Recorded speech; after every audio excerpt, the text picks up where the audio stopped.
Okay, Real 111T here, guys. I'm reshooting the second part of video 3. We'll call it 3A. Basically, it got truncated for some reason. I'm not sure. I'm using a YouTube capture app on my phone basically to make all these videos, so it's really nothing fancy.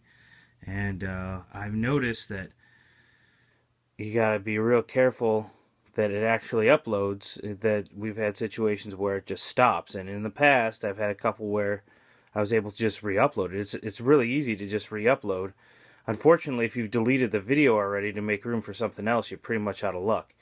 So I'm definitely going to be more careful about that in the future. Anyway, I'm just going to do a better job on this video, this part of this video this time. So here we are. We're looking at all the components of the food module, and I've laid them out here I think a little bit better with a little bit more thought. And I've left this supplemental food module here, okay, so you can kind of see that too. This is like breakfasty stuff is basically the thought behind this. And we took a look at that in the sundry items video, okay, but we'll just go through this stuff. I got a bunch of hard candy here. It's not fancy, super gourmet hard candy. Just, you know, something to suck on. You know, you need a little bit of extra energy, or for morale purposes, you know, something to bribe kids with at camp. Works well. And it basically doesn't go bad. You know, if you look at any of the contents of the fallout shelters, you know, from, you know, 50s and 60s, you know, there were big tins, like olive oil tins, full of just loose rock candy. You know, you can still find those, and that stuff is probably still pretty good. You know, it's probably edible still. A lot of the other stuff isn't, and we're going to get into that next. So, beef jerky and trail mix packs. Good to have, you know, snacky items, protein, you know, more protein in the peanuts and stuff like that, carbs in the M&Ms and raisins and stuff like that. But these things you have to kind of rotate. I wouldn't keep them in there for more than, I would say, a year. The trail mix will actually go on you. You know, the peanuts get rancid pretty quick. Although, honestly, in the weather that my car's been sitting in, I really doubt that's going to happen anytime soon. But yeah, both of these, and I mean, it just gives you an excuse to eat them. Every now and again, when you decide you want to rotate it, just buy another one at the store and then open your kit up and eat this out. After the jerky gets a couple years old, it can get really super dry. Still, I found it still to be edible. It didn't have any strange odors or flavors, so it was just really dry. Which is strange because it's a sealed bag, but I don't know. It could be some kind of chemical change. Okay.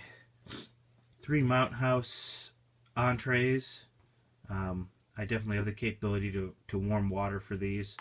If you just put water in them and let them sit for a while, you know, they'll kind of moisten up to the point that you can eat them. But I definitely have the capability. Okay. Coming back over here. Oh, no, let's start over here. We got fuel, 2 more bottles of heat basically fit in there because I have upgraded the BCB cooker with this fiberglass rope. Okay, so you can use it with the heat, which is also the same heat that's in the other cooker that I have, so they share that fuel. I've got a tea kit. There's tea and sugar packets in here. I've got some of the camp coffee mix. This stuff basically, I've never had this stuff go bad. It'll get hard, but I always put it in a plastic container so I can bang it. So that's a recycled sunflower kernel container. It's good size. I love recycling small, hard bottles for stuff like this, you know. Why bother buy something new?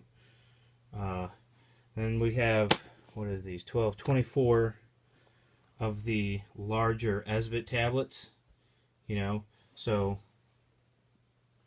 if I was out of that stuff, you know, the Esbit tablets are good as a fire starter. Don't get me wrong, you can use that as a fire starter too, but this pretty much stays where you put it.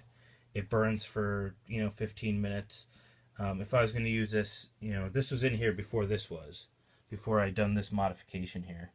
So I just leave it in there. It's good stuff to have. Some waterproof matches and a lighter, okay, to basically light any of this stuff. Esbit tablets can be tricky to light. You know, you have to hold a flame on them for a couple seconds, as compared to something like trioxane. Trioxane lights right up. You can light trioxane with a ferro rod.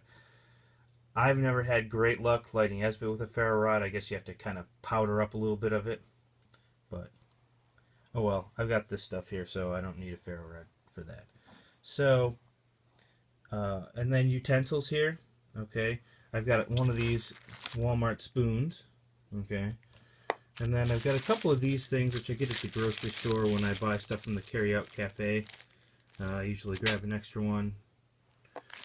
And it's just a fork, knife, and spoon, napkin, and salt and pepper. Speaking of salt and pepper, if you're looking for, in my opinion, on the best salt and pepper shaker on the market, it is the GSI Outdoors Salt and Pepper Shaker. You see, I got some rice in my salt, if you're wondering what that stuff is. That'll keep it dry.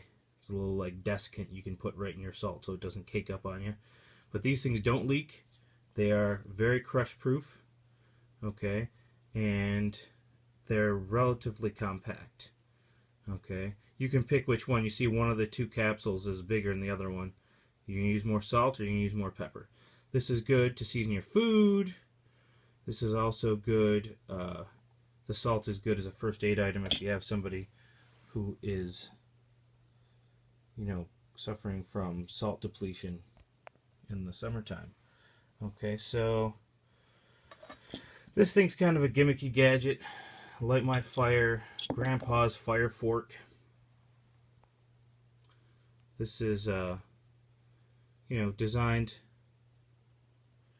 when you're up at camp. You know, if the kids are looking to roast marshmallows or roast hot dogs. Roasting hot dogs is really a thing that this is a lot easier and better for. You whittle the end of a stick, and then you stick this in there, and you let go of it, and spring tension holds this fork on the end of the stick. So, kind of a gimmicky little gadget. Here we see the BCB cooker, which is messing with my auto exposure because it's so black. I've painted, this is the stainless model. There's the plastic drinking cup. Went over this kind of in another video, but kind of see how it goes together. And then, see, stainless on the inside. It was stainless on the outside, but I barbecue painted it to use it in fire. And then it's good, and it's definitely usable in fire. That one thing about that other Swedish kit is the Swedish kit is better at being used in fire than this is. The Swedish kit, you know, both of the pots, the smaller one has D-rings on the handle that you can put a whittled stick through, and then, you know, use it as a really long handle to put it in and out of the fire. And the billy pot has that bail with a hook on it. If you're making a tripod or something to hang it over a fire or anything, you can make, you know, you can make something simpler than a tripod to hang that over a fire. Okay, and the point is it's designed right into it. This thing, they actually sold as an option for you a little, like, kind of look like a spring steel clip that would like kind of grab it like this and let you hang it over fire. But it doesn't look very stable to me. I don't have any experience with it, but everybody who I've seen on YouTube who has that basically says that it's really fiddly. It's going to drop your cup right in your fire, blah, blah, blah. So what I generally do with canteen cups is I just set it right in the fire or into coals. You know, I'll scrape some embers off to the side. Is it the most efficient way? Probably not, but it works. I can tell you that. So there's that. If I was just using it standalone, that would be my philosophy of how to use it. Coming over here, got a 3-pack of these sponges. I think these things are pretty good, you know, as opposed to carrying, you know, a bottle of soap and stuff like that. I mean, obviously there's natural stuff that you can do, but, you know, it's not much weight. Now there's 3 of these. You might notice in the other video there are only 2 hanging off it. These are these East German rain camo. They match the bags basically, more or less. Variants you're going to find in any camo, and I'm not saying it's the best camo pattern in the world, but there's 2 of them that I keep clipped on there, and I want to show you guys something because these things come in 2 different variants.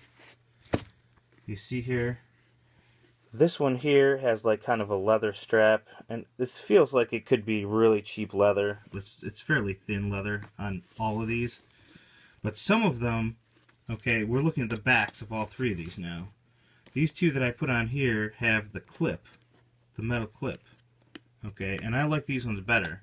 The majority of the ones that I got were like this, and there's this like slit in the leather and a little stud that you have to flip this over. I don't know. For clipping on the outside of the bag, I like this. This might be better on your belt, although it would probably be tricky to put on and take off, you know. And you would have to put it on and take it off if you want to take a drink out of it.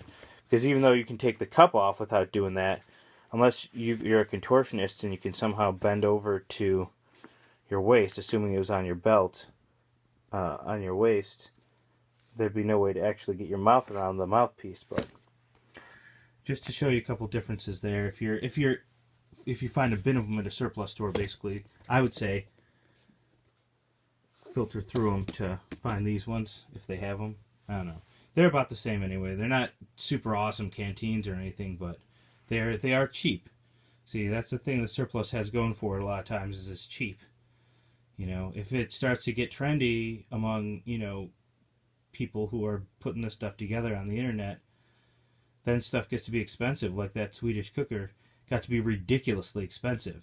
And the reason I recommend it to people is not because it was lightweight for damn sure, but is because it was a well-built kit that was really cheap. You know, you had your stove, you had your cook set all together, and it was very, very inexpensive. You know, and then now it's not inexpensive anymore, and so it's not as good. Okay? That's a free market for you. Alright, guys. Don't want to ramble on too far, but so here we have all this stuff laid out. And this one is really kind of one of the overstuffed kits, so that's why we have this supplemental kit, is because it does not fit in there. I might remove one of the bags of the candy, I think, because it's really tough to jam the stuff back in that case. And that can actually help you, because that makes it less likely that I'm just going to go in there and grab one of these snacky things out because I forgot to make my lunch in the morning. You know what I mean? I like the stuff to be in the car, and I don't want to get into it unless I'm using it in an emergency, or, you know, one of the non-emergency situations that I specifically set out, or I'm rotating stuff. Okay? So, other than that, I want to just forget that it's there, basically. So, that's my philosophy. Because if you get into stuff and you have to get really into the habit, if you take something out, that you're putting it back in. That's why I said that if you're going to eat some of this stuff, to rotate it, buy the replacement first. Like, think about it when you're at the store and you see, you know, you're in the jerky aisle or you see the trail mix. Say, I want to rotate the stuff in my kit. Buy the stuff to put in before you go in and take the stuff out. If you're going in there and just piecemeal taking stuff out and not keeping track of it, your kit's going to be incomplete. And that goes not just for food, that goes for anything. You know, that's also one of the reasons I've got the 3 tiers of the first aid kit. The reason for that is because I only mainly go into that Coleman one for just boo-boos and stuff, because it's really hard to restock like a Band-Aid. You know what I mean? So by having the other kits, those ones don't get touched. Okay? And as a result, I know for a fact that I'm going to have a capability there when I need it. Okay? Not that the military one would be much used for boo-boos, really. It's kind of minimalist on that regard, but the other one, the one that's in the Orion kit, is good for that. Alright, guys. So one last look at this stuff. Any questions, comments? Put it in the comment box. So this is video 3A.